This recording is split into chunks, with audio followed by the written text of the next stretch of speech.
lo que vamos a decir hoy. Entonces, déjenme cambiarles esto a... Entonces, déjenme revisar aquí. Ujú.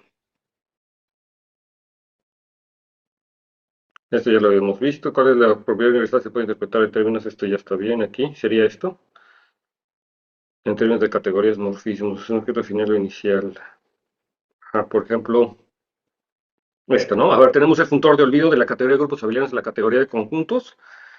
Pero también tenemos el funtor de regreso que va de la categoría de conjuntos a la categoría de grupos abelianos, que lo que hace es que a cada conjunto X le asocia su grupo abeliano libre, y entonces, bueno, está por supuesto la definición del grupo libre, pero en este caso queremos el grupo abeliano libre, y entonces hay una manera más sencilla de definir lo que es el grupo abeliano libre, y simplemente es como la suma directa, por supuesto si saben qué es la suma directa, pero en todo caso puede demostrar que es equivalente, es la suma directa de copias de los enteros, ¿verdad? Entonces, ¿cuántas copias de los enteros? Pues una copia de los enteros, tantas copias como elementos tiene X, ¿no? Una por cada elemento de X, digamos que, ¿sí? Esa es la suma directa. Y entonces la idea era ver que este tenía una propiedad universal y la pregunta era cuál es la propiedad universal que tiene y ver si se puede interpretar en términos de categorías de morfismos, ¿no?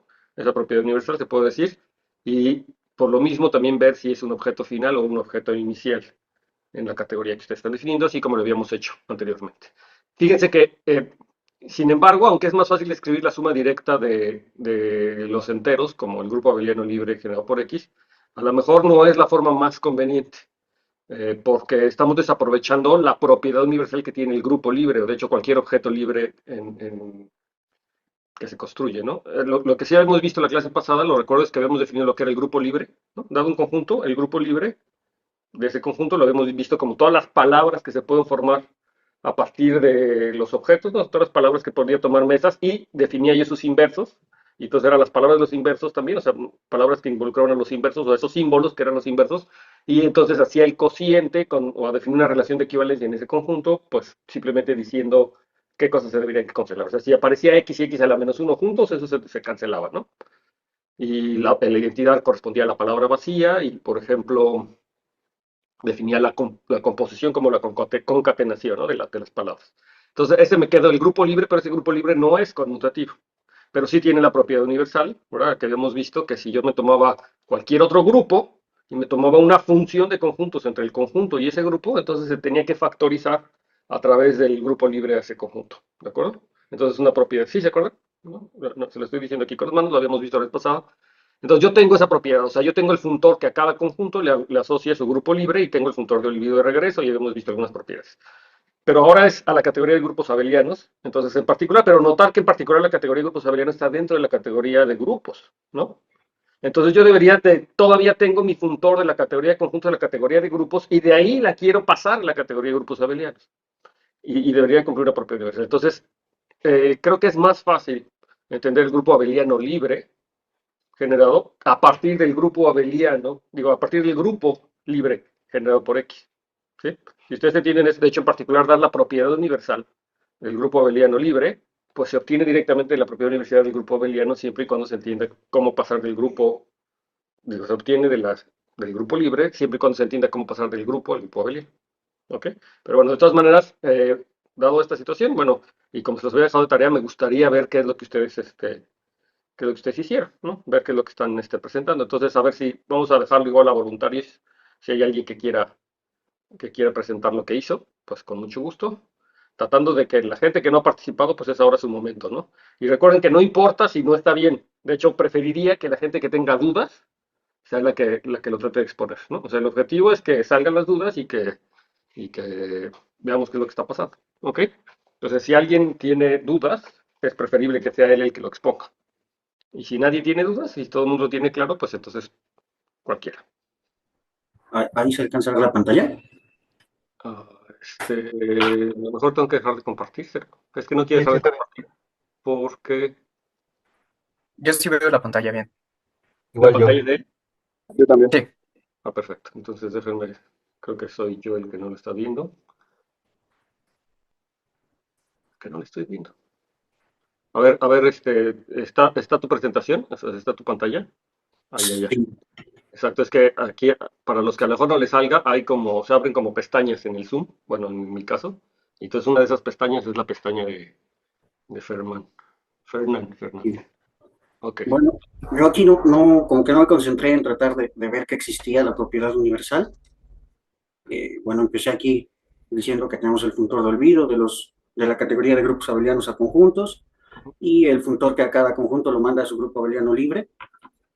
Y entonces, para describir la propiedad universal, dije que si teníamos un conjunto y un grupo abeliano y una función que iba de ese conjunto al grupo abeliano, existía un único homomorfismo de grupos abelianos, aunque, bueno, creo que podría ser de grupos, que extiende a la función.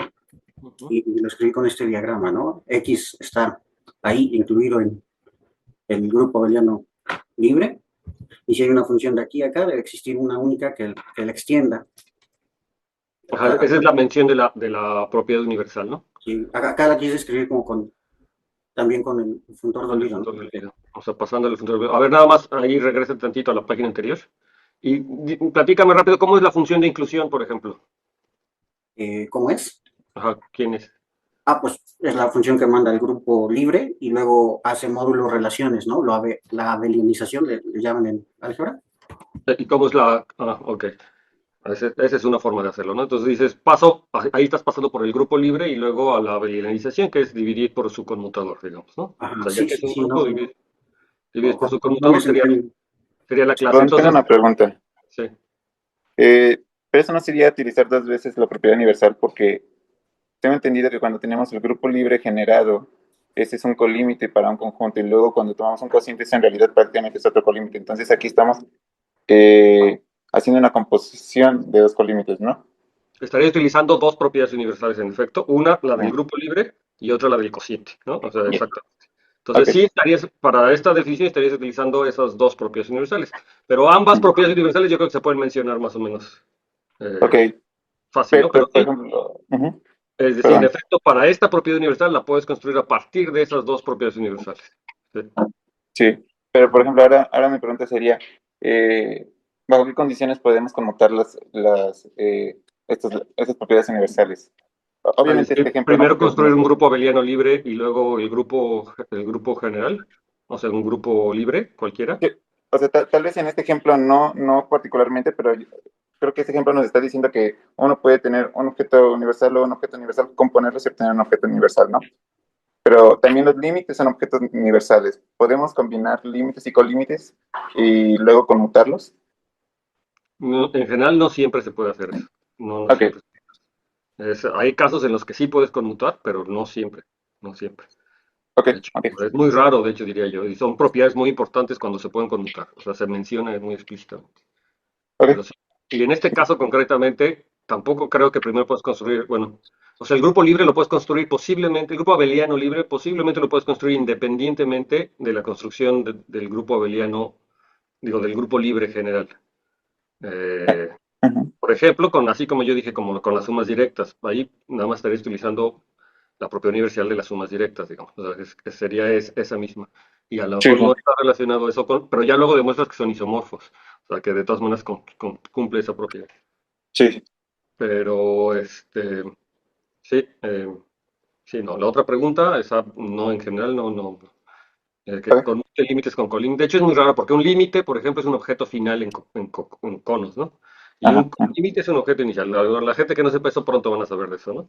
Y Sí, entonces, para que puedan conmutar, necesitan estar en la misma categoría, o al menos, ¿no? Entonces, el límite son conos y colímites son coconos. Y no siempre están en la misma categoría, ¿ves? O sea, no están en la misma categoría. Entonces, eh, ujú, hay ujú. ocasiones en las que sí, pero eso hay que tener cuidado con ese tipo de cosas. ¿No?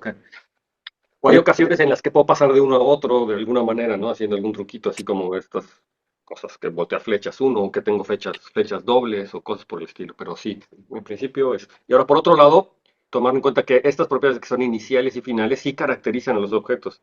Entonces, ujú. voltearlos también límites con colímites es un problemón porque eh, las propiedades universales de iniciales y finales me garantizan su unicidad, ¿no? Ujú. Entonces, sí, pero Ok, ok. Algo, una Entonces, disculpa, sí, sí, algo parecido pasa con el producto tensorial, ¿no? Porque el sí. producto tensorial haces lo mismo, ¿no? Lo envías serías en el mismo caso suma directa de los campos y luego lo pasas al cociente, ¿no? De las relaciones que te salen ahí Exactamente. y allá estarías aplicando exactamente lo mismo, ¿no? Exactamente. Cuando lo haces de esa manera constructiva, ¿no? Entonces, Sí, insisto que todas estas cosas, todos los objetos universales resultan ser únicos, salvo isomorfismo, ¿no? Entonces, muchas veces la manera de demostrar que existen es darte una construcción particular y luego te demuestras que cumple la propiedad universal y gracias a eso, entonces cualquier otra construcción que tú hagas, entonces tendría que darte el isomorfismo, ¿no? O cualquier otra forma en la que tú puedas deducir que existe, ahí es uno. Y hay varias construcciones, en general hay muchas construcciones de esos objetos universales porque hay distintas realizaciones de esos isomorfismos, o sea, de esos objetos. Entonces, sí, el producto tensorial, la forma usual de construirlo y de garantizar que existe, porque no siempre existen los objetos universales, ¿no? Ese es un problema, ¿no? Una cosa es decir, suponer que existe un objeto universal y cumpliría esta propiedad universal, pero la otra es, en efecto, garantizar que exista. Y para garantizar que exista muchas veces se hace de manera constructiva, o sea, tal cual se dice, bueno, está aquí, ¿no? Y entonces, ahí está. Y la verdad es que sí es cierto que muchos de los objetos que se construyen parten de los objetos libres, o sea, los objetos libres son bien importantes por eso. Entonces, sí, ¿no? En muchos casos es eso. Y luego propiedades universales de los cocientes, de las sumas directas, todos esos son ejemplos, y por eso son tan parecidos, son ejemplos de límites y colímites. Y ahí la noción de límite y colímite justamente generaliza todas esas construcciones, y todos son casos particulares. Y a veces se le llaman pullbacks, a veces se le llaman push-outs, a veces se les llaman sumas amalgamadas, pero a veces se le llaman ecualizadores o coecualizadores, pero todos básicamente son límites y colímites y por eso es que todos se parecen tanto en esas propiedades universales. Y eso lo vamos a ver, o sea, hay que entenderlo. Y una vez que entiende uno eso, ves que todo es lo mismo, entonces ya basta que traten de ubicar. Por eso también el dibujito es muy útil, porque cuando tienen el dibujito, entonces luego pueden ubicar si es un cono o un cocono. No ahora, no en esta clase, pero en un par de clases cuando mucho, vamos a empezar con eso. Y entonces ya lo ubican así, entonces ya va a ser fácil saber la propiedad universal y si es un límite o un colímite. Pero sí, en efecto, aquí están, regresando a la pregunta o la situación, y es importante esto de la construcción, garantizar que existe ese grupo abeliano. Entonces, el argumento que me dio, ¿quién era Said? ¿Quién era? El que estaba exponiendo. Ah, no, Hernán, ¿cómo? Sí, Sí, no lo tengo aquí. Fernán. Fernán era que yo puedo construir el grupo abeliano libre a partir del grupo libre primero y luego lo divido por su conmutador, que es un cociente, entonces también tiene una propiedad universal, entonces puedo construir ese morfismo I que va X a su grupo libre y al cociente que es el grupo abeliano, ¿no? Y ese se llamará el grupo abeliano libre, ¿no? Esa es una forma. La otra forma es más artesanal también. Otra forma es, por ejemplo, tomarse el grupo libre, y recuerden que para el grupo libre pues hago estas palabras y defino la concatenación, pero también puedo dividir ahí justamente por las relaciones para que tenga los inversos, o sea, que es básicamente el conmutador, ¿no? Pero digamos, sin pasar a la teoría de grupos, sino es que simplemente al cociente lo meto ahí con esas relaciones y obtengo un grupo abeliano libre. Es básicamente la misma construcción, o bien utilizando la suma directa, ¿no? También esa es la otra, ¿no? La suma directa de grupos abelianos o de módulos, y entonces simplemente hago uno para la suma directa. En caso de que yo lo construya con la suma directa, este morfismo de inclusión queda, la suma directa la puedo entender como sucesiones, ¿verdad? Pero no son sucesiones de naturales, o sea, no son sucesiones etiquetadas con naturales, sino son sucesiones etiquetadas con los X de cada X, ¿verdad? Y entonces X lo mando al 1 correspondiente a la entrada que estoy correspondiendo, entonces 1 y 0 en todos los demás lugares. El 1 en la entrada que le corresponde a ese elemento X, ¿no? Esa sería como otra forma de entenderlo. Ok, bueno, entonces está bien, y luego una vez que yo tengo el morfismo F, también tengo que decir claramente quién es el morfismo F barra que está construyendo ahí, el único morfismo. Entonces, también para eso es importante, depende de la construcción que tú hayas hecho, me tendrías que decir quién es ese morfismo F barra. Entonces, ¿quién es, por ejemplo, este morfismo F barra dado F? ¿Quién es ese morfismo F barra?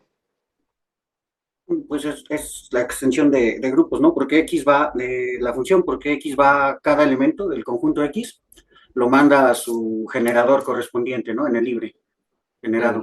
Ok, la palabra de un solo elemento, digamos. Sí, entonces, pues a cualquier otro, si ya había una función de cada uno de esos elementos que generan, pues todas las demás palabras, pues las manda a esos productos, ¿no? Que debería haber. Exacto, utilizo la propiedad de que es un homomorfismo de grupo, entonces si a una palabra debería demandar al producto de las imágenes de los respectivos elementos que genera, Sí, ¿no? Y hago eso y tengo que verificar que eso está bien definido, porque cierto. como bien saben, podría ser que o sea, unas palabras no están únicamente bien determinadas, ¿verdad? ¿Sí? Entonces, ese es un gran problema y por eso las propiedades universales son tan importantes y por eso basarse en la propiedad universal anterior era importante, porque si yo nada más lo defino así, tómate una palabra.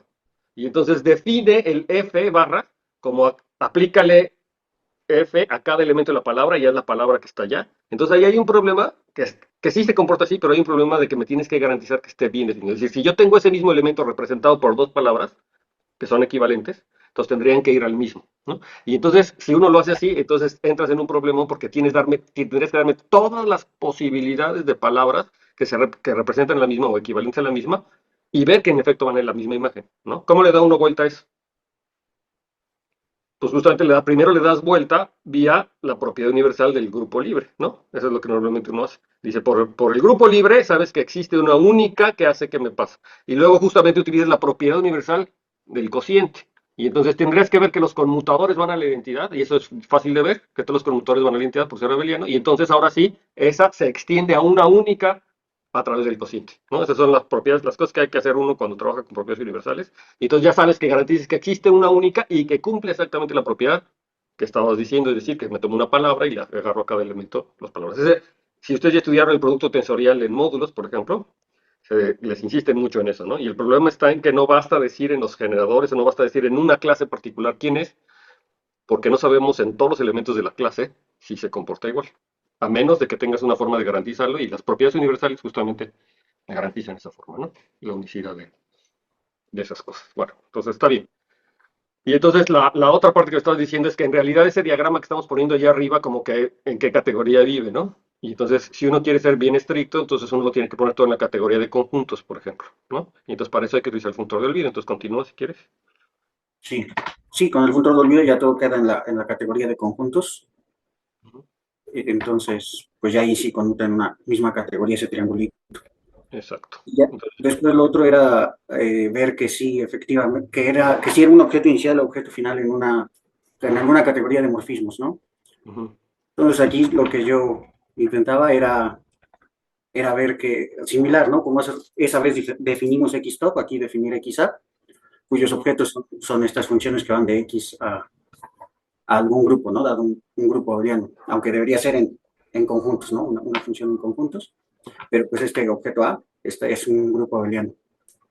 Entonces, en realidad, si lo quieres expresar como arriba, sería en UDA, ¿no? Ajá, sería en UDA, ¿no? Aquí abajo lo escribí, Exacto. Ok. pero pues para no... Para no repetir. Y se Vemos vuelve un... muy engorroso y es innecesario, ¿no? O sea, Sí, se entiende perfectamente si lo pones a, nada más que lo tenga uno claro. Ok. y a lo mejor sería suficiente con la pareja, ¿no? Representarlo con la pareja G y Exactamente. la función, porque el dominio es el mismo en todas. Ujú. Eh, y los morfismos ahí deberían ser, como allá, ¿no? Dados dos funcioncitas así, debería ser un morfismo entre ellas, debería ser una función que haga conmutar este triangulito. Pero ahí sí es un homomorfismo de grupos, ¿verdad? Y si es un homomorfismo de grupos, No es una función cualquiera, sino tienes que ser un H homomorfismo en de la grupos. categoría, ajá, de homomorfismos de grupos. Exacto. Aquí puse F, pero debería ser H otra vez. Es la Exacto. H.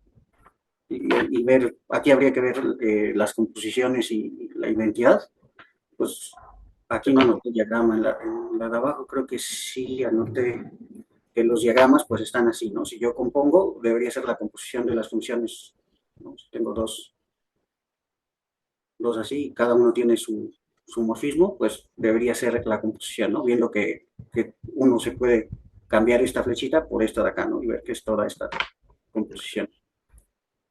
Eh, ajá. Y entonces, pues por la propiedad universal, esta inclusión con el grupo libre abeliano debería ser un objeto inicial en esa categoría, Ok. como consecuencia directa, ¿no? Porque existe un único que va de ese grupo abeliano al... A cualquier otro grupo, ¿no? Entonces, esa es la definición de ser un objeto inicial, ¿no? Entonces, un objeto inicial es esa categoría, pero la definición de ser un objeto inicial es que para cualquier objeto en la categoría existe un único morfismo del inicial hacia allá, ¿no? Entonces, está bien. Sí, todo el mundo le queda clarísimo. Digo, salvo los detalles de las cuentas, pero la idea general está todo bien, ¿no? Digo, los detalles de las cuentas hay que verlos, ¿no? Pero parecen que está todo bien, ¿no? ¿Sí? ¿A todo el mundo o alguien tiene una duda? Sí, está clarísimo. Entonces, todo el mundo le queda una duda. Entonces, sería un objeto inicial. ¿Y qué tal? ¿Y si alguien pensó lo del grupo de Grothendieck? Es decir, van a ver que es muy parecido, ¿no? Es decir, la del funtor de grupos de la categoría de monoides, que es el funtor del video, y tengo un funtor de regreso que a cada monoide le asocio su grupo. Y entonces, un grupo, ¿verdad? Bueno, aquí parte del ejercicio era que recordaran cómo se hacía, les hablaba yo de localizaciones. La idea de esto es invertir a los elementos que tengo. O sea, la idea de una localización es en un anillo, en una estructura algebraica, es agregarle los inversos de las cosas que me hacen falta o de las cosas que quiero invertir, ¿no? Y de agregárselas bien, es decir, que si yo le agrego un inverso, todos los demás inversos que deberían aparecer por culpa de haberle agregado ese, deberían de estar ahí, ¿no? Por ejemplo, en particular las potencias de ese conjunto, si es que se pueden hacer potencias o de ese elemento, todo.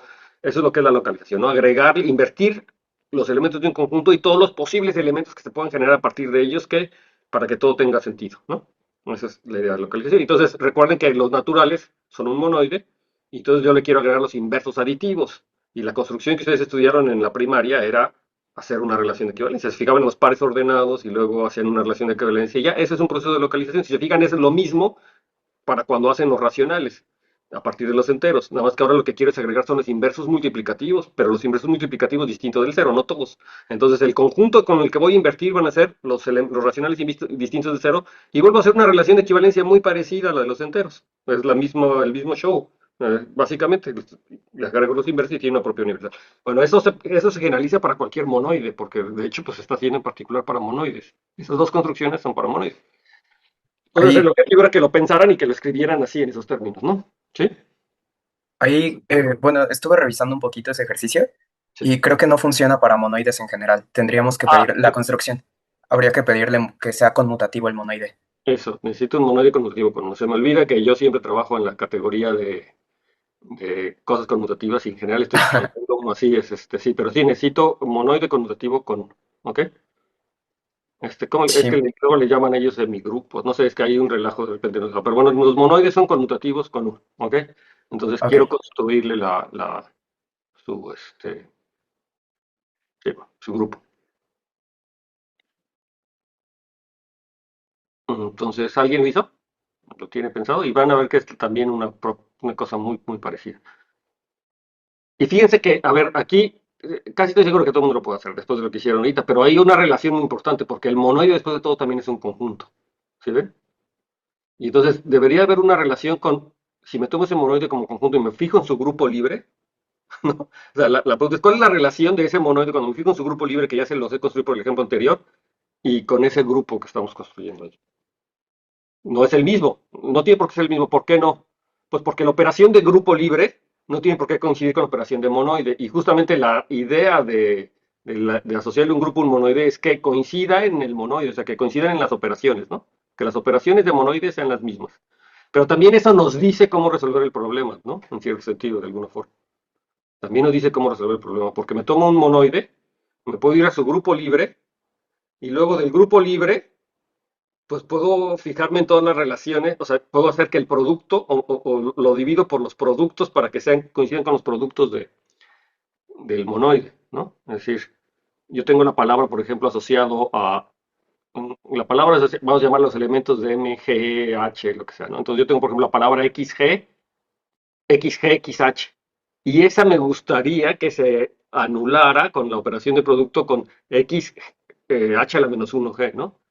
Y entonces cuando hago el producto me debería que dar la identidad. Entonces, si yo hago el cociente con todas esas, obtengo el monoide que estoy deseando. Y ahí, por ejemplo, la pregunta que me está apareciendo ahorita es que si en esa construcción en particular estoy utilizando que sea conmutativo, ¿no? A lo mejor no. A ver, fíjate, piénsenlo, ¿no? Esa es una cosa que me está ocurriendo en este momento. Entonces, me fijo en el grupo libre asociado al monoide. Ahí está el grupo libre asociado al monoide. Entonces, tengo las palabras. Para cada elemento G en M, la palabra correspondiente va a ser XG, o sea, el elemento es XG. Entonces tengo todas las palabras que se ven como X, XH, XG, y así productos y sus inversos y lo que sea. Pero yo quiero que tanto los inversos correspondan con, o sea, por ejemplo, XG a la menos 1 y el cosas inversa corresponda con XG menos 1. Entonces necesitaría empatar esos dos, ¿no? O sea, necesitaría, ¿cómo los empato? Pues hago que su producto sea la identidad, o sea, que el producto este con el inverso del otro sea la identidad. Y entonces, eso es una relación. Pero también quiero que el producto del monoide sea el mismo producto del grupo libre. Y entonces, pues para eso yo necesitaría que XG por XH sea igual a XGH. Pero eso lo puedo igualar multiplicado por su inverso, ¿verdad? Y entonces haciendo el cociente de todos ellos o pidiendo que eso sea la identidad. Entonces, si yo me fijo en el subgrupo generado por esas relaciones, y hago el cociente, obtengo un grupo donde las operaciones de monoide coinciden exactamente. ¿Ok? Y debería de ser el mismo, debería ser el universal. Tengo la impresión que es el universal, que es el mismo que el otro. Entonces los dejo de tarea. ¿Todo el mundo me entendió lo que les dije? Entonces vamos a... ¿Sí o no? ¿Alguien no entendió? Digo, para el que lo escriba, si no. Pero alguien, si alguien... ¿Me siguieron? ¿Sí? ¿Me siguieron? Háganle sí. Ok. Entonces para que lo piensen. Si alguien no entendió, hay que decirlo. ¿Sí? Hay que decirlo. Bien. Bueno, entonces esos son los ejercicios que sí, que son importantes. Entonces déjenme ahora pasar a la clase de hoy, que es la clase número 7, que es esta que tengo aquí.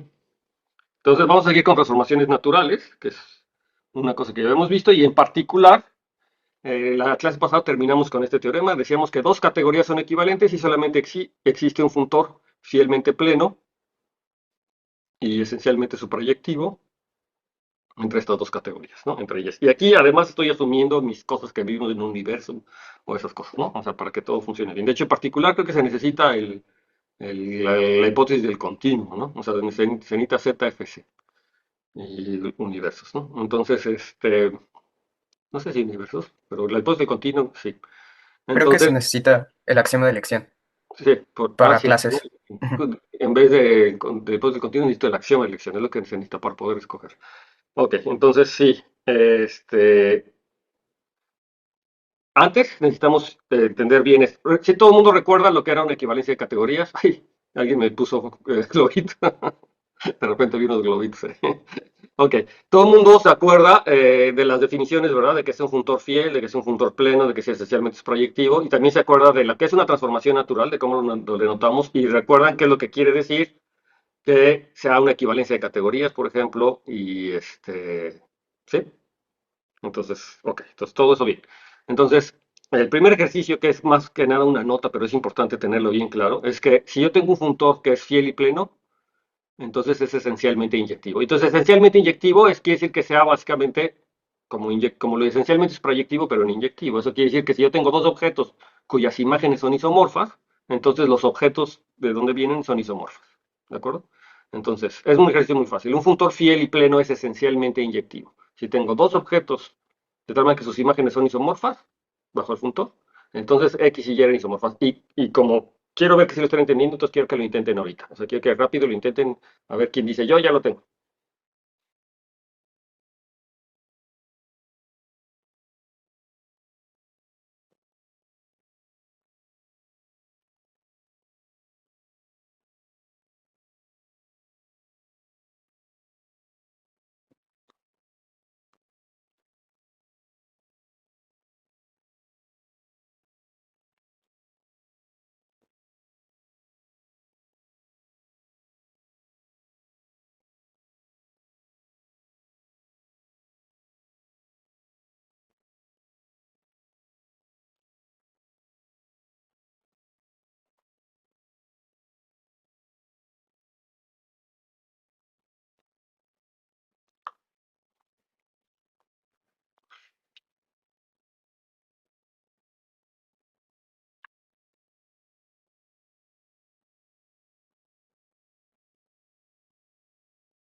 Ya.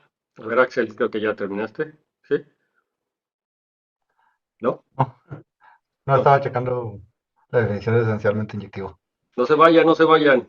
No pasa nada si no lo han hecho o si les sale mal o lo que sea. No, no, no teman. No pasa nada. Es lo malo de hacer participar a la gente. Luego hay gente que no soporta la participación y se empiezan a ir. Pero no, pero la verdad es que es la única forma de aprender matemáticas, metiéndole esa presión ahí, así. Entonces no se agüiten porque los pone uno a participar. Ya me pasó, fíjense, el primer día de clases, o el segundo día que les puse a participar, creo que tres, cuatro de ellos que puse a participar no regresaron. Muy mal.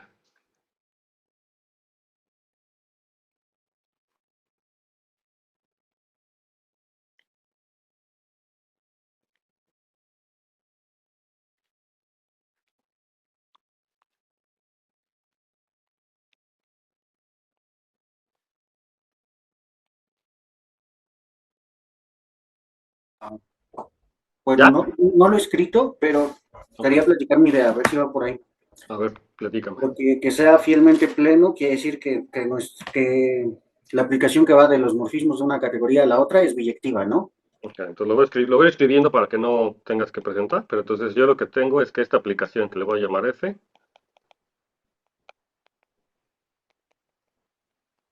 es biyectiva, ¿no? Entonces lo voy a poner así. Es un isomorfismo de conjuntos, o lo que sea, es biyectiva. Ok. Y lo que tendríamos que suponer es que f de x es isomorfo a f de y, ¿no? En la categoría, bueno, en Entonces, este caso, los morfismos de acá. aquí f de x es isomorfo f de y, ¿eso qué quiere decir? Entonces, no estoy seguro, pero Entonces existe una función biyectiva que Mm, va, digamos, de phi, ajá, de f de x a f de y, y también está su inversa, que sería el regreso, ¿no? Se puede poner como phi a la menos uno. Ok, está esta, y le voy a poner nada más y a la menos uno, que se entienda, ¿no? Y entonces, como es pleno, entonces existe un morfismo que o sea, que va de x a y, que cuando lo aplicas, te va a dar justamente las phis, cuando lo aplicas al funtor. Entonces voy a poner, existe f y g aquí, que cuando las aplico, caen aquí. Eso quiere decir que, por ejemplo, f de f, digo, cambiaron, ¿verdad? Y es otra persona que está hablando. Y f Sí, de g una disculpa, ¿eh? es igual a 0 Una menos. disculpa. O sea, eso, pero es más o menos lo que quería decir, ¿no? Es lo mismo, ¿no? Ok, ¿y ahora?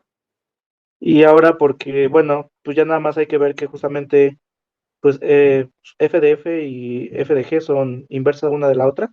Eso Y ya sé. eso, Eso sí sé que f de f por f de g, pues esto es lo mismo que phi con phi a la menos uno, y esto es la identidad en donde le toque, y al otro lado al revés, ¿no? Y también el otro lado, ¿no? y ya nada más ahí se ocupa que es fiel, porque entonces, como es funtor, pues van a entrar o sea, f, el funtor, Ujú. f de f de g. Entonces, f de g, bueno, ya de ahí concluiríamos que F de pues f g es igual a debe la ser igual. identidad.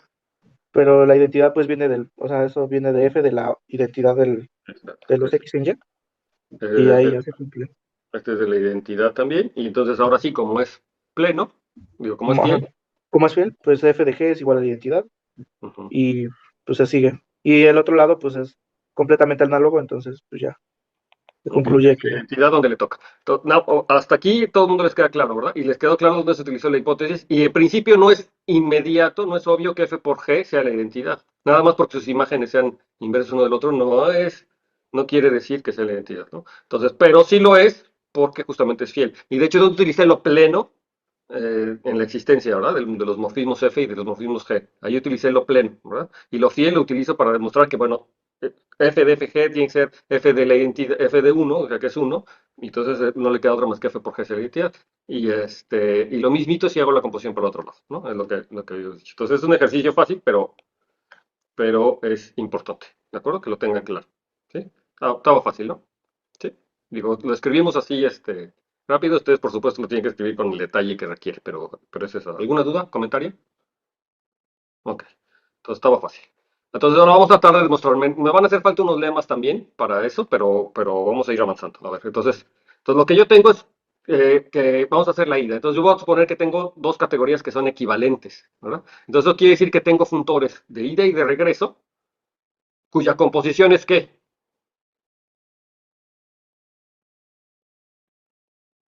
es bueno, el funtor identidad. ¿Quién dijo eso? Ah, bueno, es más bien Es yo naturalmente creo. equivalente, ¿no? Exacto. Lo que me acabas de decir, era Gustavo, ¿verdad? Lo que me acabas de decir es que fueran isomorfos. Entonces, Ajá. si eso pasaría, entonces la categoría C y D' serían isomorfos porque F y G serían invertibles, ¿verdad? Pero no, ¿verdad?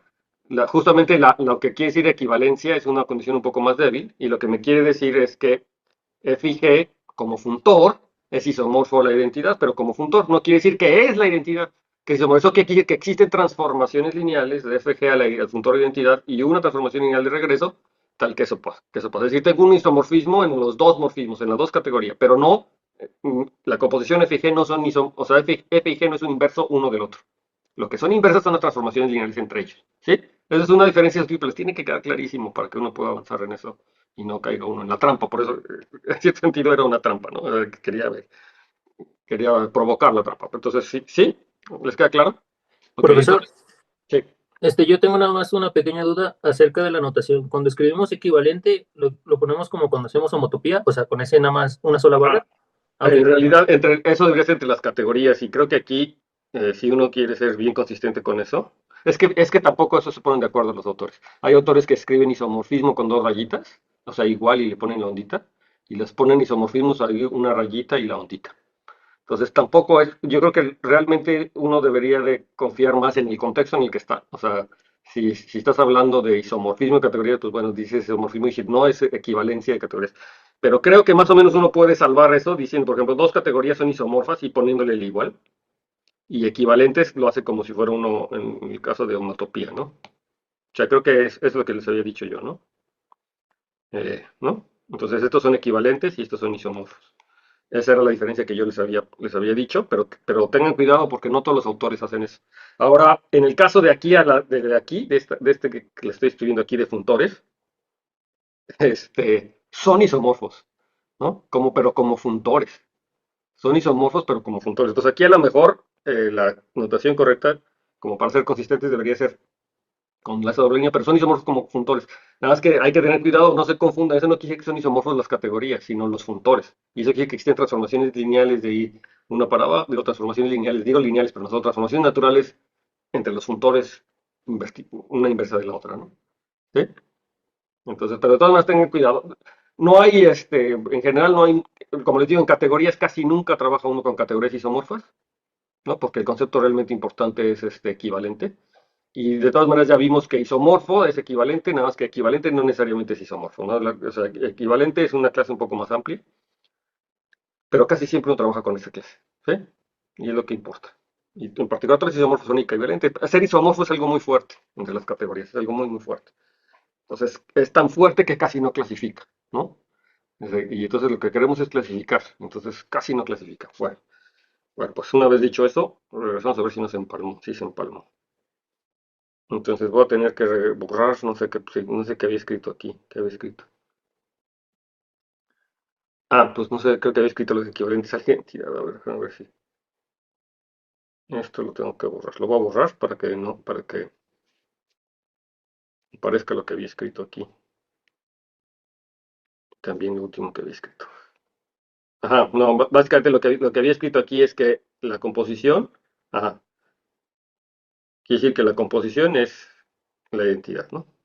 Es equivalente a la identidad, o sea que es isomorfo, o sea que existe, eso que les había dicho. O sea que esto quiere decir que es equivalente, o sea que existen estas transformaciones de ida y de regreso entre estos dos motores, ¿no? Entre la composición y la identidad. Que no es entre F y G, ¿verdad? Es entre F compuesto con G y la identidad. Porque también podrían existir transformaciones naturales entre F y G, pero yo no estoy diciendo que F y G sean isomorfos como funtores, sino que la composición y la identidad sean isomorfos. De hecho, F y G en principio no podrían ser isomorfos porque las fechas no van en el mismo sentido, ¿no? No tienen el mismo dominio, no tienen el mismo codominio. ¿Sí? Entonces, pero la composición y las identidades sí. Ahora, las identidades de un lado y las identidades del otro lado. Eso es lo que, así es lo que está diciendo aquí, es que la identidad de un lado y la identidad del otro lado son identidades. Eso es lo que había escrito aquí. ¿Ok? Entonces, bien, tenemos esta situación, eso quiere decir que las categorías sean equivalentes. Y ahora lo que vamos a ver es que es esencialmente su proyectivo. Entonces, nos dice que existen dos categorías son equivalentes si existe un funtor fiel y pleno, que es fielmente pleno y esencialmente su proyectivo. Entonces, lo primero que yo les voy a demostrar es que F es un funtor fiel y pleno. O sea, este funtor F que me realiza la equivalencia es un funtor fiel y pleno y esencialmente su proyectivo. Es lo que vamos a ver. Entonces, lo primero que vamos a ver es que es esencialmente su proyectivo. Entonces, ¿qué es lo que necesito para ver que es esencialmente su proyectivo? Pues en efecto, quiere decir que si yo me tomo un objeto Y, ¿verdad? En la categoría de llegada, ¿eso qué quiere decir? ¿Qué es lo que tengo que demostrar? Que existe un objeto X en C que cae en Y. ¿Sí, Said? El A que f ver. de x es isomorfo a y. Exacto, que existe un objeto X en X que a la hora que le aplico el funtor es isomorfo a Y, pero no tiene por qué ser Y. O sea, ¿cuál es la diferencia entre su proyectivo y esencialmente su proyectivo? ¿No? Es esencialmente su proyectivo. Ok, entonces, pues la mejor cosa que yo puedo hacer es considerar aplicarle primero G a Y. Cuando le aplico G, Y está en la categoría D, ¿no? Cuando le aplico G, regreso a la categoría C. Y luego cuando le aplico F, pues regreso a la categoría ¿Cuál es la relación entre estos dos objetos, entre y fg de y? ¿Cuál es la relación entre ellos? Son isomorfos. Lo ¿Por mismo. qué? ¿Por qué? Porque FG, hay una transformación natural entre FG y la identidad en D. Exacto. Entonces hay una transformación natural entre fg y la identidad. Entonces, en particular, debería haber un homomorfismo inducido por la transformación natural entre fg y y. ¿Pero por qué es un isomorfismo?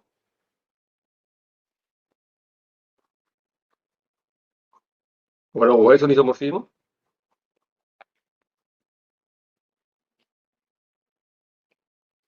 ¿Por qué? ¿Sí o no?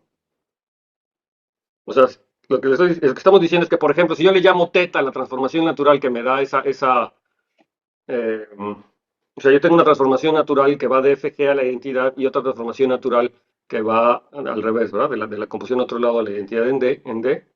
Entonces, esas transformaciones naturales, ¿verdad?, que me dan las identidades, pues deben inducir para cada objeto, en particular la lambda, que es el de la derecha, ¿verdad? La lambda, el que me manda f compuesto con g a la identidad, el de la derecha, este que está aquí, este.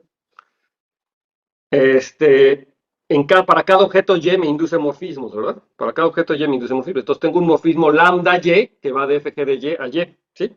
Ese es por la transformación natural. Y ahora, la cosa es que es un isomorfismo. ¿Por qué es un isomorfismo?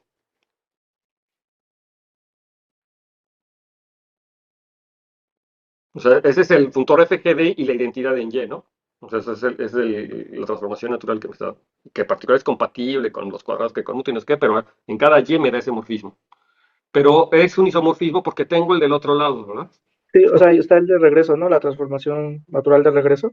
Esta Y es- naturaleza de eso, y yo puedo ver que cuando las compongo, me tiene que dar la identidad, por un argumento más o menos parecido al otro. Entonces, digamos que si este lambda de G, trabájenlo, ¿sí? O sea, pero vean, o sea, lo que quiero es que vean la necesidad de la pregunta, o sea, no es, o sea, es obvio y no, y de repente del nivel de obviez que uno tenga, pero vale la pena al menos preguntárselo una vez en la vida de si es realmente un isomorfismo o no. Es un isomorfismo, pero hay que dar el argumento, ¿no? Ya después ya lo entienden y dicen, ah, sí, claro, era un isomorfismo. Pero entonces, véanlo, o sea, esta cosa es un isomorfismo, hay que argumentar, ¿ok? Al menos una vez en la vida hay que argumentar que en efecto les da un isomorfismo. Entonces, ay, ahí está. Entonces, hasta ahí ya es un isomorfismo. Entonces, está bien. Entonces, eso ya demuestra que es esencialmente su proyectivo, ¿verdad?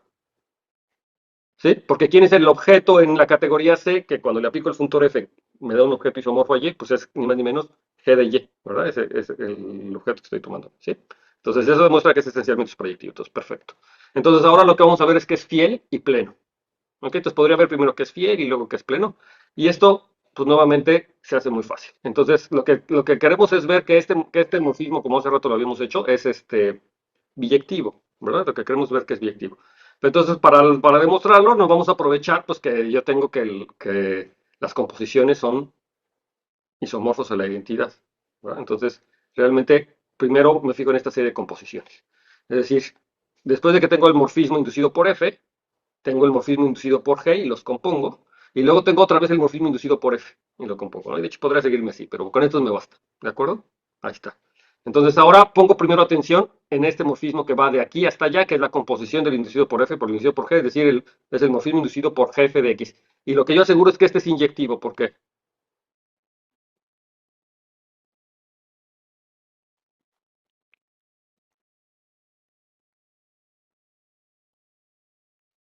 ¿Por qué será que el morfismo que va de los homomorfismos de XY hasta los homomorfismos de GFX a GFY es inyectivo? De hecho, es biyectivo. ¿Quién me dice por qué?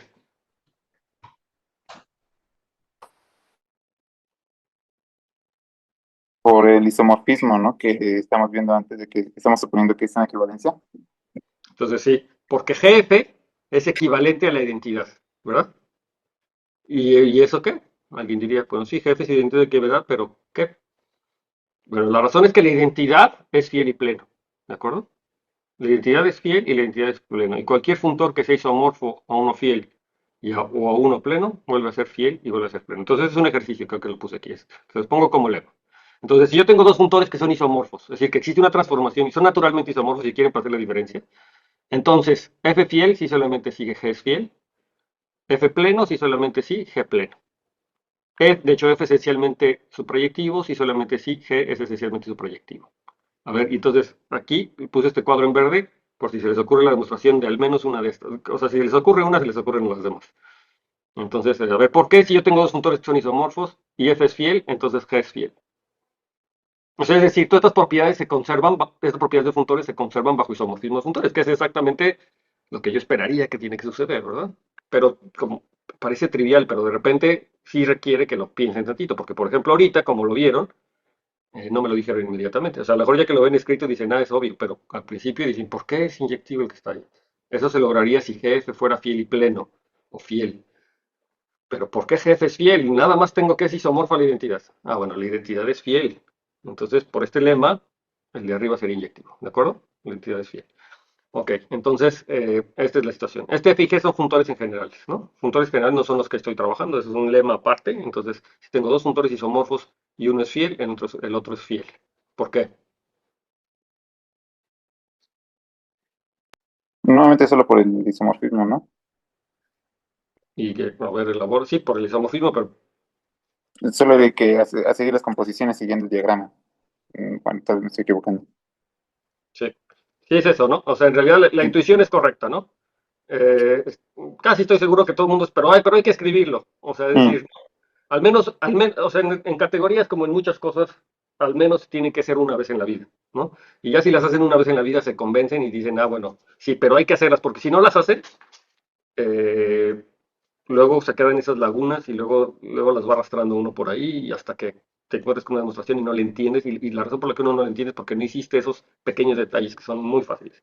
Entonces, en efecto, si es isomorfo, lo que dos funtores son isomorfos quiere decir que existe una transformación natural entre ellos, una que va de ida y una que va de vuelta. Eso para cada elemento X quiere decir que hay un morfismo de ida y un morfismo de regreso, ¿verdad? Y entonces eso se extiende de alguna manera a los homomorfismos. O sea, de los homomorfismos de X y a los homomorfismos de F de X a F de Y, ¿sí? Y luego con transformación natural, tengo uno de regreso que también me va a dar la identidad. O sea, ¿sí o no? ¿Nadie lo ve?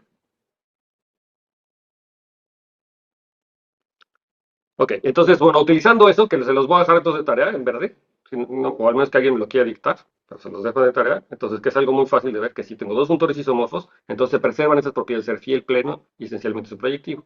Entonces, como se preservan esas propiedades, entonces yo lo que estoy teniendo es que el morfismo de allá arriba, ese que le puse allá abajo inyectivo, que va de X, Y, aplicándole el funtor GF, la composición, y como GF es isomorfo a la identidad por hipótesis, y la identidad es fiel y pleno, entonces ese morfismo de hasta allá es biyectivo, es fiel y es, o sea, la composición fiel y pleno implica, o es equivalente a decir, que ese morfismo es biyectivo, pero en particular es inyectivo, ¿verdad? Y eso me basta, ¿verdad?, para decir que si la composición es inyectiva, entonces el de adelante, el primer morfismo este que está aquí, tiene que ser inyectivo, ¿verdad? O sea, entonces este que está aquí tiene que ser inyectivo. ¿De acuerdo? Si la composición es inyectiva, entonces el que está ahí es inyectivo, ¿verdad? Porque si yo tengo dos morfismos que me van a dar a uno y luego cuando lo aplico tendría que ir al mismo, pero entonces el que va desde allá, la composición me tomaría dos elementos que van a dar al mismo, tendrían que ser iguales por inyectividad. Entonces, ¿sí? Esa es teoría de conjuntos normal. Entonces es inyectivo. Entonces, por lo tanto, el funtor F es fiel. ¿Sí vieron?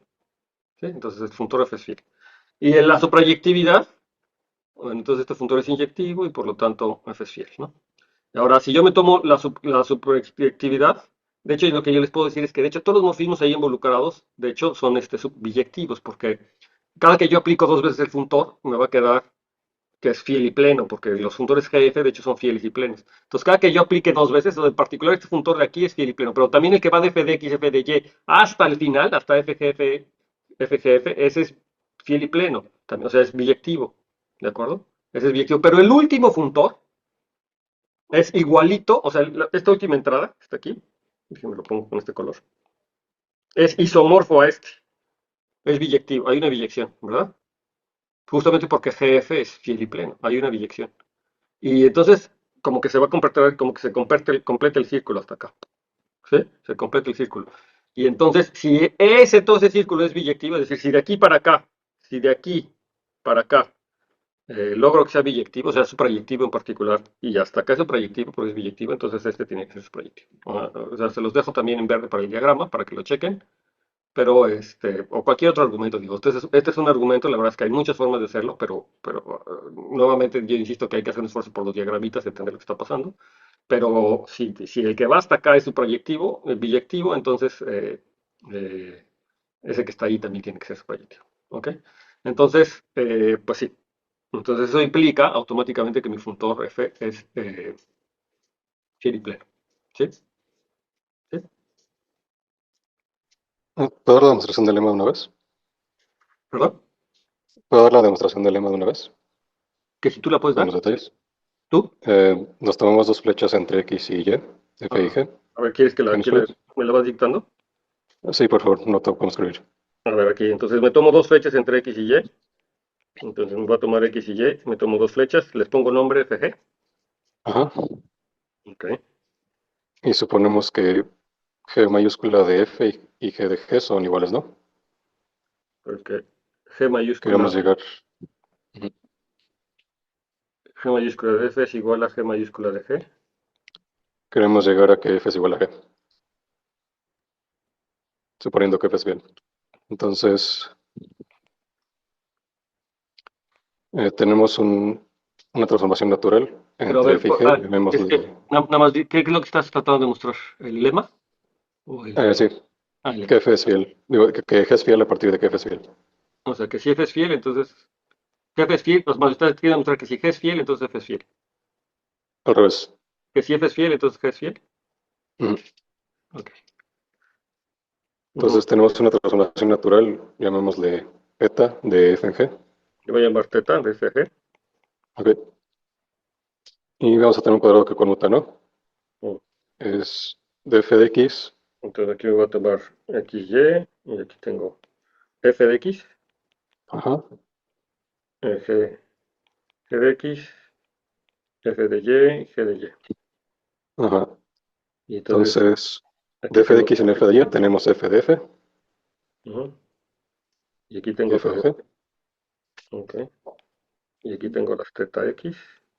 Ajá, y la teta Y. Ok, y aquí tengo, me tomo estas dos fechas porque tengo F y G, ¿no?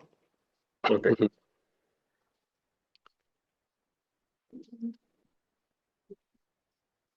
Ok, entonces, como tenemos también la inversa que es teta a la menos 1, si le aplicamos eso a G de F y a G de G, entonces nos va a dar lo mismo, ¿no? Es decir, tenemos dos cuadrados conmutativos. O sea, a ver otra vez. Sí, sí, tengo la inversa. Ajá, Ajá, tienes la inversa, entonces esa sería de G de X en F de X y la otra de G de Y en F de Y. ok. Entonces mejor lo voy a utilizar otro color para que no se estorben. Tengo Ujú. la inversa, ¿no? Que sería teta X a la menos uno, ¿verdad? Ajá, Teta Y a la menos uno. Ok. entonces si componemos esas con G de F y G de G, nos dan lo mismo, ¿no? Ajá. Entonces, entonces yo tengo GF y GG. Y entonces dices que yo le aplico teta X menos uno a esto. Tiene que ser lo mismo que teta X. Eh, Creo que es teta teta Y. Y. Teta Y. Ujú. Teta Y menos uno de esto. ¿Por qué tienen que ser iguales?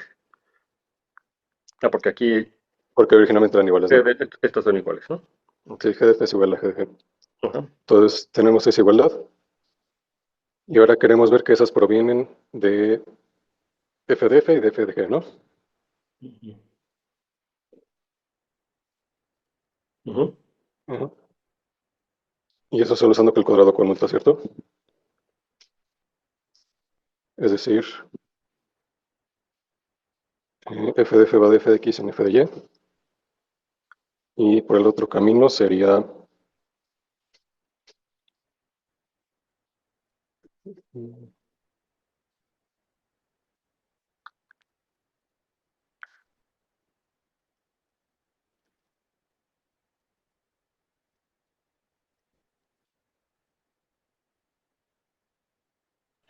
Pues te quedaría así como teta de f a la menos uno por teta de Sí. f por Ya, f ya. por f de f, ¿no? Y al Ya le final se van a aplicas... cancelar los tetas Pues y sí, ya queda. no llega a infinito, pero casi llega a infinito. Ujú. Le aplicas F a teta a la menos 1 de F y de G, ¿no? O sea, le aplico F a todo esto. No todo eso, simplemente F de teta X a la menos 1. Lo voy a escribir con este color. Dices que hago F de Ajá, teta teta X X a la menos 1. a la menos 1. De F. De F. De F chiquita, eso es lo mismo que F teta X a la menos 1 de G.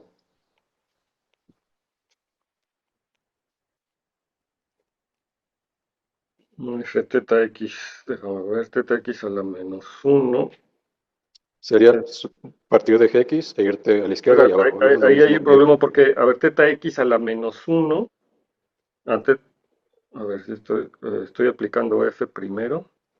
O sea, es compuesto No, con Estoy una, aplicando F primero, que es aquí, F. Y luego le aplico teta X a la menos 1. No le puedo aplicar teta X a la menos 1 a F. no sería nada Es como más una dirección. sustituir.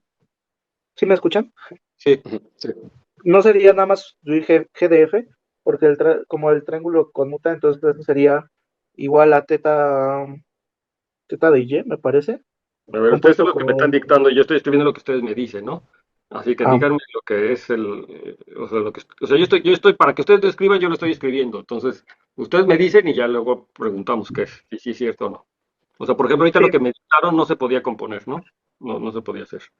o sea, Entonces, eso, G de F es igual a teta de Y, GDF, compuesto con F de F, ¿no?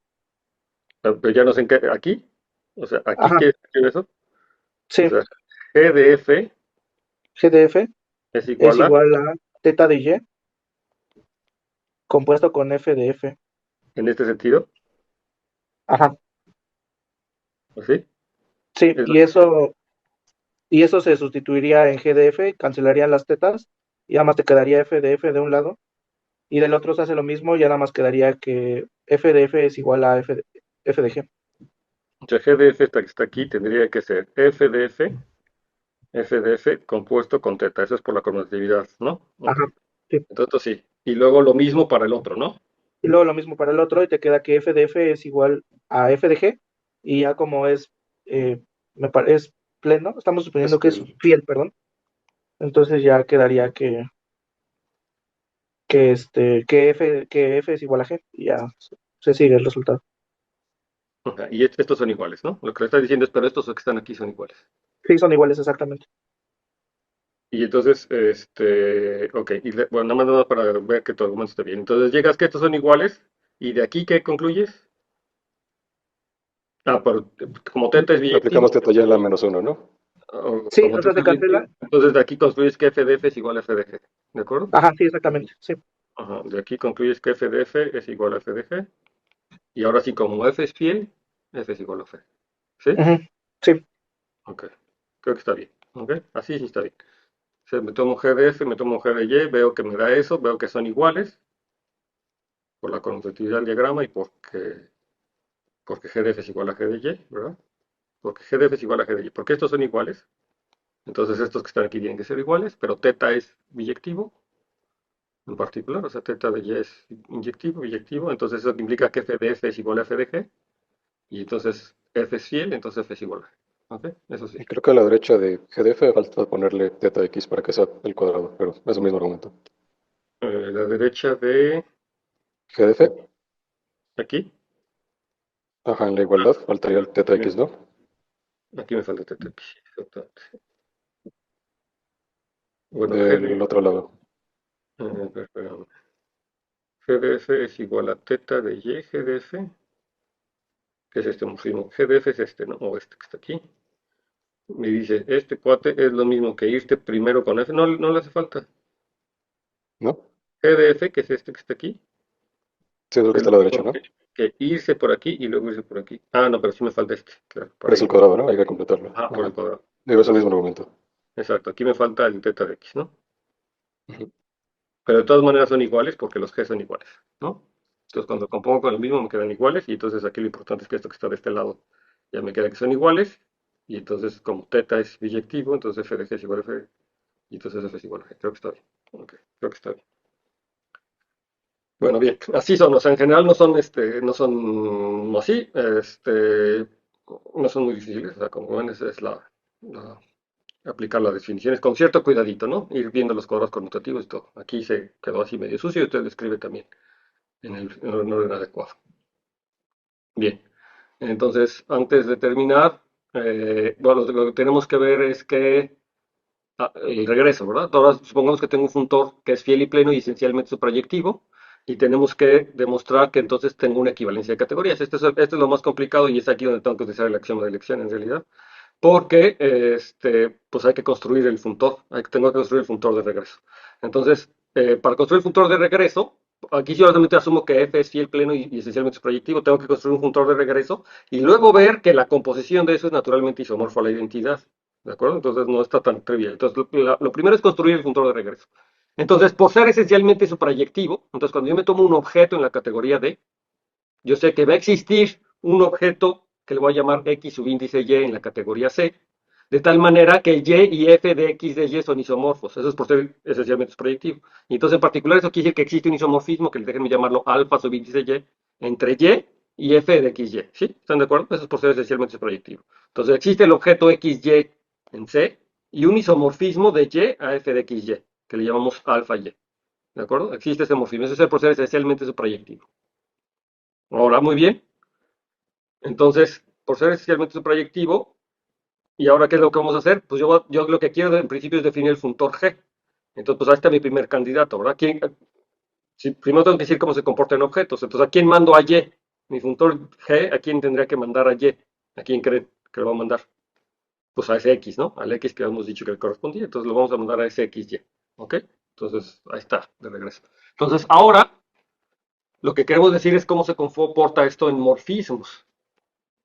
Entonces, me voy a tomar un morfismo de Y a Y'.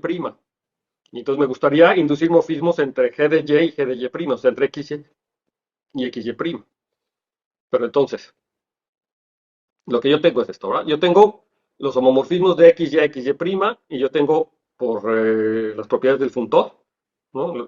Tengo la función equivalente, o la función inducida entre los homomorfismos, de f de XY a f de XY', ¿verdad? Esa es la normal por funtor. Y luego de aquí, yo sé que esta cosa es biyectivo a los homomorfismos de Y a Y'. ¿Por qué es biyectivo con los homomorfismos de Y a Y'? Pues porque justamente por ser esencialmente su proyectivo, yo sé que f xy es isomorfo a y f de xy' es isomorfo a y', ¿verdad? Y entonces cualquier morfismo que yo tenga entre f de xy y f de xy', si lo compongo y precompongo con el inverso respectivo en los isomorfismos, se pueden imaginar el cuadrado conmutativo, el cuadrado con los isomorfismos, me induce un morfismo entre y y', y viceversa, así lo ven, ¿no? ¿Sí? Entonces tengo una biyección, ¿sí lo ven? ¿Sí? Es un cuadradito, ¿no? O sea, Y es isomorfo a Y', entonces tengo los isomorfismos. Y tengo f de x y es isomorfo a y f de xy' es isomorfo a y', entonces tengo esos isomorfismos. Entonces me tomo un morfismo entre f de x y los homomorfismos que están para acá abajo, que son biyectivos. Entonces quiero construir un homomorfismo abajo, pues le doy la vuelta al cuadradito. Ahora eso me da un homomorfismo. Igual, si lo tengo por abajo y quiero construir uno arriba, pues ahora le doy la vuelta por el otro lado porque es inyectivo. Entonces siempre se puede hacer, ¿no? Entonces me da una biyección entre estos conjuntos, ¿ok? Entonces tengo esa biyección. Entonces ahora lo que yo estoy diciendo es que esa flecha que está ahí, de aquí para allá, entonces tiene que ser biyectiva. Eso es biyectiva, ¿por qué? Pues porque f es fiel y pleno, ¿no? Por hipótesis f es fiel y pleno. Y entonces, ¿qué quiere decir? Que si yo me tomo una f de y y', entonces, pues como es biyectiva con los homomorfismos de f de x y, f de xy', existe un elemento de este lado, ¿verdad? Correspondiente a este f, un único elemento. Y como este f es biyectivo, entonces existe un elemento aquí correspondiente a ese que, bajo otras composiciones, va a dar a f, un único, a f. Entonces lo que estoy diciendo es que existe un único elemento de x de y, xy', tal que g va a dar a f, y es único, ¿de acuerdo? Bajo todas estas composiciones. Y entonces, ¿cómo creen que voy a definir g en morfismos? Pues lo voy a definir g de f, lo voy a definir exactamente como ese g. Y entonces ahora aquí lo interesante es que, ¿qué creen? Pues que ese G es un juntor, o sea que cumple las propiedades funtoriales, que en particular me manda la identidad y que se comporta bien con las composiciones. Y eso va a ser muy importante porque por un lado F es funtorial, ¿verdad? F es funtorial y ¿qué más? Hay que ver aquí, por ejemplo, que si yo me tomo los homomorfismos de Y a Y', los homomorfismos con Y' igual a Y, y esa es la identidad, Entonces el morfismo que le corresponde entre f de x, y y f de x, y' también es la identidad, ¿no? O sea, bajo la biyección esa que estamos teniendo. También es la identidad, para que entonces yo pueda garantizar que identidades van a dar identidades, ¿no? Entonces hay esa cosa que hay que checar. Pero ese es un funtor, por ejemplo, y bueno, por supuesto con la composición también se va a comportar bien. Y más aún, lo que les estoy afirmando es que de hecho esa alfa que construí de y a f de x, y, que se puede pensar como esa familia de alfa y, ¿verdad? De y, f de y. Y si se fijan, eso es lo que necesitaba para definir una transformación natural, ¿no? Aunque es una transformación natural, está dada para cada objeto tengo un morfismo de y a f de x, y que hace que conmute cierto cuadrado. Entonces ya le estoy diciendo quiénes son las flechas. Y entonces la afirmación, esa que le estoy diciendo es que de hecho esa alfa, así construida con estas alfa y, de hecho es una transformación natural. Entonces son cosas delicadas, pero se pueden hacer, ¿no? Hay que hacerlas con cuidadito. Se les voy a dejar de tarea, es parte de la tarea también, ¿eh? Hay que completar esos detalles. Vean que esa cosa es una transformación natural. Y ahora no basta con que esa sea una transformación natural, tendría que construir, o sea, ahí ya tengo una transformación natural de la identidad en D a la composición, pero eso es solamente la mitad para ver que es un isomorfismo. Tengo que construir ahora una de regreso, ¿verdad? Y luego ver qué son las identidades. Entonces, ¿cómo construimos la de regreso? Entonces ahora es distinto porque me tengo que tomar un objeto X en la categoría C. Y ahora lo que vamos a hacer es fijarnos en la composición, así, FGF de X. Y entonces ya ustedes saben que esto es isomorfo f de X, justamente porque GF mm, ya habíamos dicho que GF porque por construcción, ¿verdad? Por construcción ya tenemos GF y me queda eso, GF y me regreso. Y entonces, de hecho, son isomorfos y el isomorfismo es justamente el morfismo inverso de f de X, que ya vimos que era eh, biyectivo en cada uno de los objetos. Y entonces, aquí como f es fielmente pleno, entonces lo que vamos a tener es que de hecho va a existir un isomorfismo que lo vamos a llamar beta de x entre g compuesto con f de x y x. Me va a dar un isomorfismo. Y entonces, por supuesto, lo que afirmamos es que ese beta también es una transformación natural, o sea que también determina una transformación natural. Y de hecho, esa transformación natural, básicamente por lo que está escrito ahí arriba, pues tendría que ser la inversa de esa alfa, como transformaciones naturales. Y entonces, eso de hecho demostraría que es la equivalencia. Entonces, en esta prueba, pues son detallitos que hay que cumplir, pero son muy parecidos a los que hay que rellenar, pero son exactamente muy parecidos como los que hicieron ahorita en el cuadrado verde. O sea, hay que sentarse y escribir. Y como siempre, estas cosas, cuando mejor las entiende uno es cuando uno las escribe. Entonces hay que sentarse y escribirlas, ¿no? Para que en caso de que tengan problemas, pues las practicamos. Pero hay que sentarse y escribirlas. ¿Ok? Espero yo que no tengan problemas. Hay que checar que es una transformación natural. Ok, y entonces ya tenemos, eso me da un criterio, lo que acabamos de demostrar entonces es un criterio para determinar cuándo tengo categorías equivalentes. Entonces tengo categorías equivalentes cuando tengo o cuando puedo encontrar un funtor fiel y pleno entre ellas, ¿no? Y esencialmente es proyectivo. Fiel, pleno y esencialmente es proyectivo. Y entonces eso ya también me permite dar ejemplos de categorías que son equivalentes y que no son isomorfas, ¿no? Entonces es más fácil porque es más fácil ver que hay ciertos funtores que son fieles y plenos y esencialmente proyectivos, pero que claramente no son isomorfos por algún tipo de razón. Aquí, por ejemplo, vamos a tomarnos un campo y vamos a tomarnos la categoría de matrices con ese campo. Recuerden que la categoría de matrices con coeficientes en ese campo lo definimos como cuyos objetos son los números naturales y cuyos morfismos de n a m, de los naturales n a m, es ni más ni menos que las matrices de n por m. ¿De acuerdo? Entonces la categoría de matrices que habíamos definido, creo que el primer día de clases, los objetos son los naturales y un morfismo de n a m es una matriz de n por m. Se comporta bien, es una categoría. Y por otro lado, nos vamos a tomar la categoría de espacios vectoriales finitos sobre el campo K. ¿Sí? Y entonces yo lo que afirmamos, o lo que quiero que se den cuenta más o menos rápido, es que estas categorías son equivalentes, pero no son isomorfas. ¿Por qué creen que sean equivalentes estas categorías? O sea, si son equivalentes, entonces tendría que darme un funtor, ¿verdad? A ver, tendría que dar un funtor, por ejemplo, de la categoría de espacios vectoriales de dimensión finita a la categoría de matrices. Y esto, pues estoy seguro que todo el mundo ve quién se le ocurra, quién sería este funtor en objetos. Por ejemplo, si me tomo un espacio Sería vectorial, la dimensión, pues la dimensión, ¿verdad? dimensión del espacio.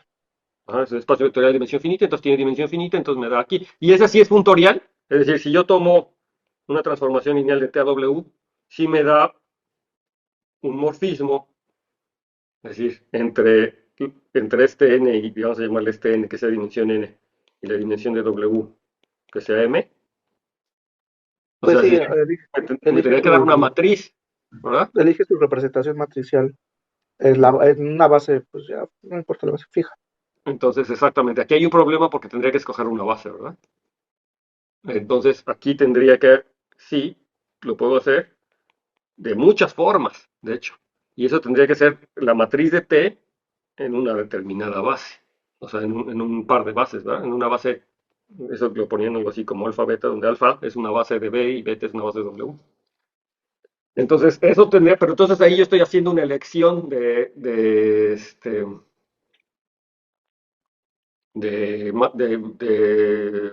bases, pero siempre existe una base, entonces siempre, de hecho no hay una única forma de hacerlo, pero lo podría hacer así, ¿no?